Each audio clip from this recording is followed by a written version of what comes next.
Hey, we got an answer on Eric's brake pull problem. If you didn't see the original video, check it out below. But we solved the problem and Eric has got the car back on the road. Next. This video is sponsored by Auto Value and Bumper to Bumper. Visit us online for more information.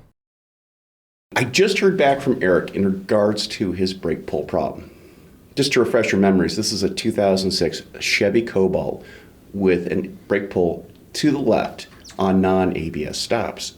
And he was trying to solve this problem. He had inspected the whole vehicle, didn't see anything really wrong with it. The brake lines, brake hoses, brake calipers, master cylinder, all checked out. So what was the issue? Well, it wound up being the ABS HCU, like I suspected. One of the dump valves had stayed open. So, in other words, any pressure going to that wheel was dumped into the master cylinder and one of the accumulators. So, what was the solution? Well, he did a couple bleeds, did, like I said, went for a test drive to activate the ABS. It got a little bit better, but it was still there. So, he wound up replacing the ABS HCU.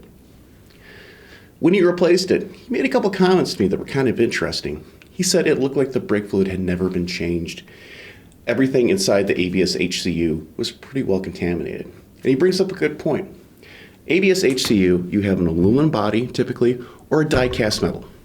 You also have these solenoids that are typically made of stainless steel that are pressed into this block.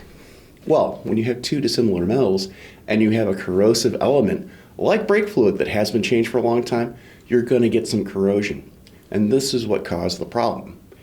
So, change the brake fluid. Make sure that you're inspecting it either with a test strip, a refractometer, or even some of the other tools out there on the market, and recommend brake fluid flushes for your customers. You could be saving them a very expensive repair. I'm Andrew Markel. Thank you very much.